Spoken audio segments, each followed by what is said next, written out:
চাঁদা নিলে পুরস্কার, ধরা পড়লে বহিষ্কার, ভাইরাল হলে গ্রেফতার। কি ভেবেছেন বাংলাদেশের মানুষ বোকা?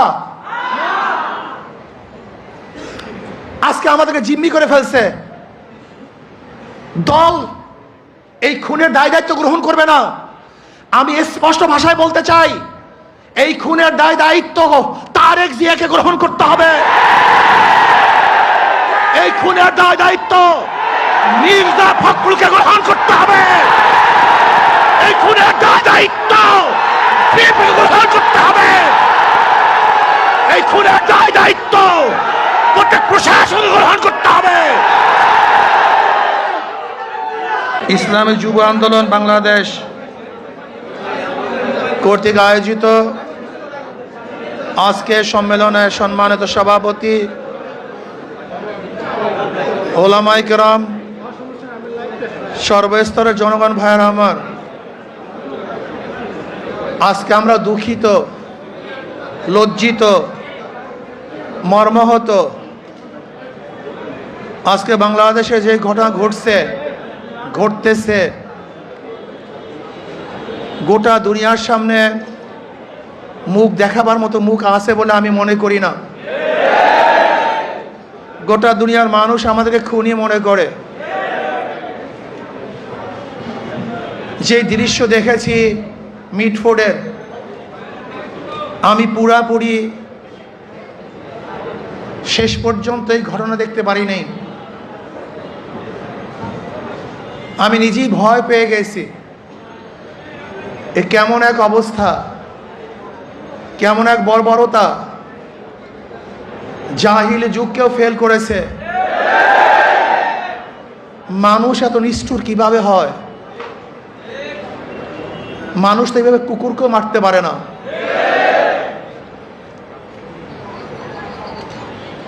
কয়েকদিন আগে ভোলা তজুমুদ্দিনে স্বামীকে বেঁধে রেখে গণহারে তার স্ত্রীকে ধর্ষণ করেছে।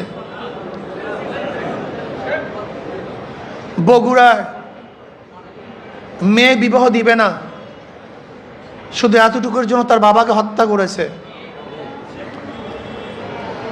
আজকে চাঁদা না দেওয়ার কারণে মার সামনের থেকে যুবককে তুলে এনে হত্যা করা হচ্ছে। আজকে বাংলাদেশের অবস্থাটা কি? মানুষ কেন রাজনীতি করে?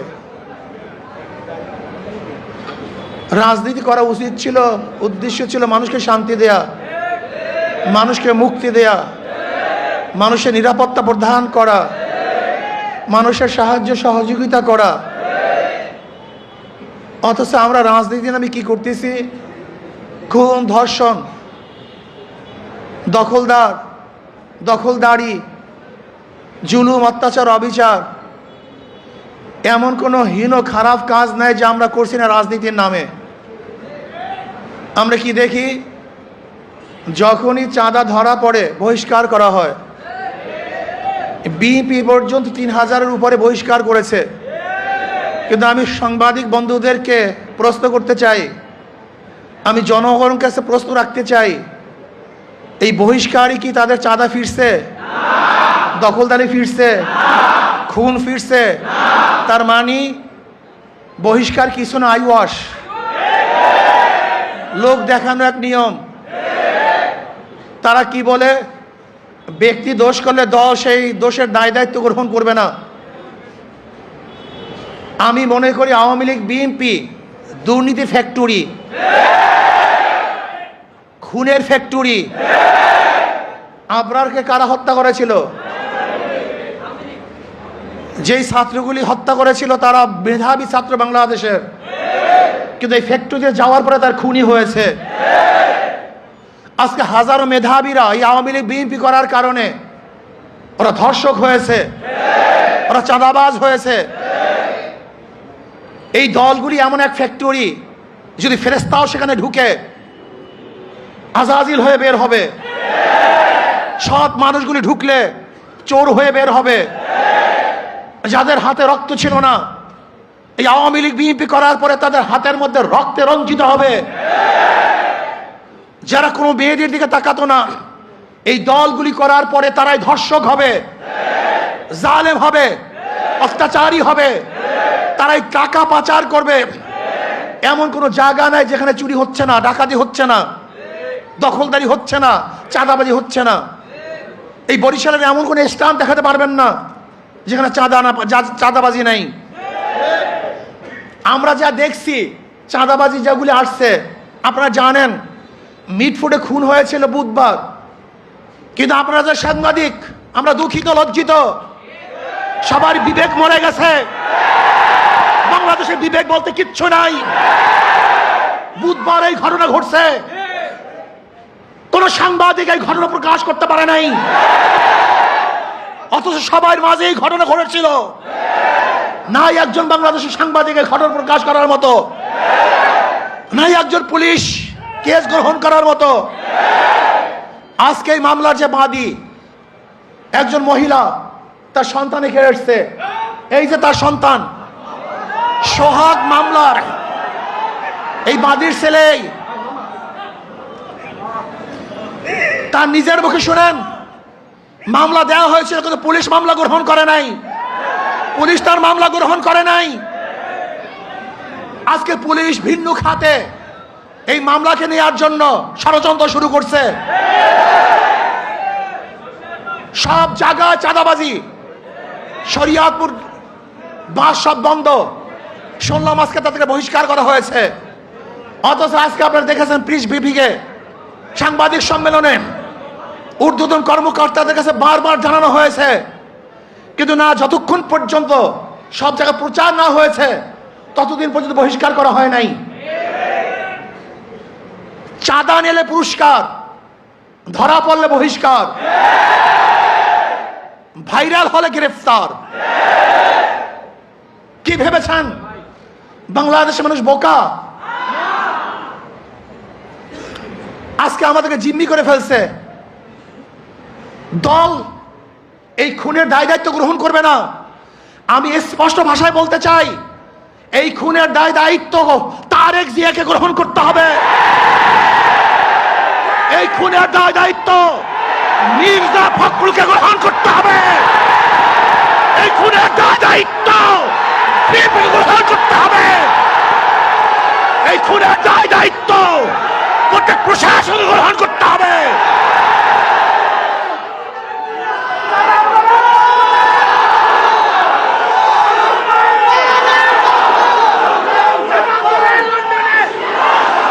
শোনেন,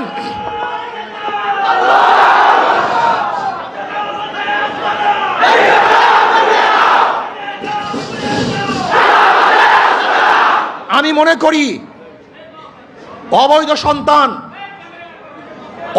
সন্তান জন্ম হওয়ার আগেই তার মৃত্যু কামনা করে।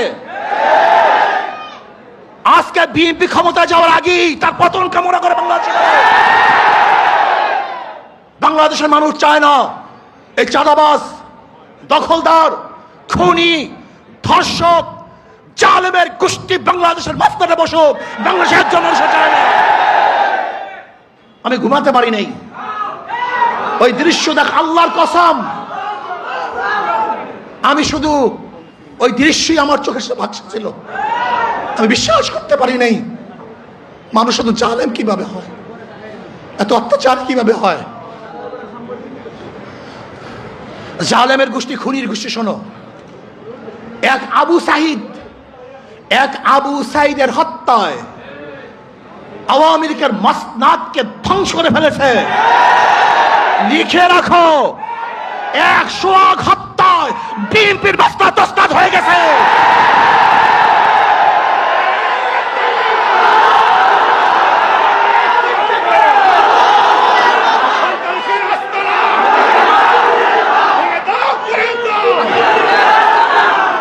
শোনো, তোমরা ভেবেছ গুম হত্যা মামলা বিএনপি ক্ষমতায় আসবে, এই ভয়ে তোমার সামনে মাথা নত করবে। শিয়াল মাথা নত করতে পারে, ইঁদুর তোমার সামনে মাথা নত করতে পারে, লুবিরা তোমার সামনে মাথা নত করতে পারে, দুর্নীতিবাজরা তোমার পায়ের মধ্যে তৈল মাধ্যম করতে পারে। অবৈধ ক্ষমতার যারা স্বপ্ন দেখে তারা তোমার সামনে গিয়ে মাথা নত করতে পারে, কিন্তু বাঘ তোমার সামনে মাথা নত করবে না, সিংহ তোমার সামনে দুর্বল হবে না, আদর্শবান ব্যক্তিরা তোমাকে কোনো অবস্থাতেই পছন্দ করবে না। ভাইয়ের আমার, আমি মানুষের বিবেক দেখছি। এই ঘটনা ঘটাবার পরেও বিবেকবান মানুষ যারা নিজেদেরকে শিক্ষিত দাবি করে, ওরা কিভাবে বিএনপি আওয়ামী লীগ করে আমার বুঝে আসে না। ওরা শিক্ষিত নয়, ওরা জ্ঞান পাপী। জ্ঞান পাপী ছাড়া এই দুর্নীতিবাজ ধর্ষক খুনিদের সাথে কোনো মানুষের সম্পর্ক থাকতে পারে না। আমি মনে করি এই আওয়ামী লীগ বিএনপি যারা করে তারা সবাই ধর্ষকের সমর্থক, খুনের সমর্থক, চাঁদার সমর্থক, দখলদারি সমর্থক। কোন ভদ্র মানুষ যাদের মধ্যে ভদ্রতা আছে, আদর্শবান যারা আদর্শ লালন করে, যারা জাতিকে মুক্তি দিতে চায়, এই বাংলাদেশকে গোটা দুনিয়ার সামনে উঁচু করতে চায়, তারা কোনো অবস্থাতে আওয়ামী লীগ বিএনপি করতে পারে না। আজকে আমরা বিবেক হারা হয়ে গেছি। যারা সাংবাদিক তারা বিবেক হারা, যারা বুদ্ধিজীবী বিবেক হারা, যারা প্রশাসক বিবেক হারা। এই বাংলাদেশকে নতুন ভাবে করতে হবে, মানুষকে আদর্শবান করতে হবে। আমাদের উপায় নেই, পচে গেছি আমরা, আমরা দুর্গন্ধযুক্ত, আমরা নষ্ট। এদের সাথে যারা মিলবে তারা দুর্গন্ধযুক্ত হয়ে যাবে, এটা সংক্রমণ ব্যাধি হয়ে গেছে। এই দলগুলির মধ্যে যারা থাকে, যারা আসছে, একজন ভালো আদর্শ নিয়ে বের হতে পারে নাই। আমার যুবক বন্ধুকে বলবো, আদর্শবান হও, নীতিবান হও। এই দেশকে বিনির্মাণ করতে হবে, এই দেশকে গড়তে হবে, মানুষকে আশ্রয় দিতে হবে, জুলুম মুক্ত দেশ করতে হবে, চাঁদা মুক্ত দেশ করতে হবে, সন্ত্রাস মুক্ত দেশ চাই। সেই দেশের মধ্যে সন্ত্রাস থাকবে না, চাঁদাবাজি থাকবে না, জুলুম থাকবে না, অত্যাচার থাকবে না, অবিচার থাকবে না, আমার মেয়েরা ধর্ষিত হবে না, চাঁদা দিয়ে কার ব্যবসা করতে হবে না। এরকম দেশের জন্য চেষ্টা করো, সাধনা করো। ইনশাআল্লাহ ইসলামী আন্দোলন বাংলাদেশ পারবে এই দেশকে একদিন শান্তি দিতে, মুক্তি দিতে। আলহামদুলিল্লাহ ইসলামী দলগুলো ঐক্য হচ্ছে। আশা করি ইনশাআল্লাহ যদি ইসলামের নামে একটা বাক্স আমরা দিতে পারি, তাহলে বেঈমানরা বুঝবে, খুনিরা বুঝবে, ধর্ষকরা বুঝবে, চাঁদাবাজরা বুঝবে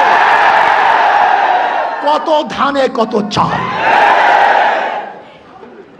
বারবার ঘুঘু তুমি খেয়ে যাও ধান, এবার ঘুঘু তোমার যাবে যে প্রাণ। বারবার বাংলাদেশের মানুষকে ধোঁকা দিয়েছ, ৯-৬ বুঝিয়ে ভোট গ্রহণ করেছ। এবার বাংলাদেশ সচেতন হয়েছে, কোন চাঁদাবাজদেরকে আর মানুষ ভোট দিবে না। যারা বিগত দিনে দুর্নীতিতে 5 বার চ্যাম্পিয়নশিপ লাভ করেছে, যারা অবৈধ নির্বাচন উপহার দিয়েছে, যারা চাঁদাবাজি করার কারণে দেশ থেকে মানুষ বিতাড়িত করেছে, দ্বিতীয়বার তাদেরকে মানুষ আর ভোট দিবে না ইনশাআল্লাহ। চাঁদাবাজের বিরুদ্ধে ঐক্য হবে তো ইনশাআল্লাহ, চাঁদাবাজের বিরুদ্ধে সবাই ঐক্য আসিতে ইনশাআল্লাহ। যখন যেই সময় ডাক দেওয়া হবে চাঁদাবাজ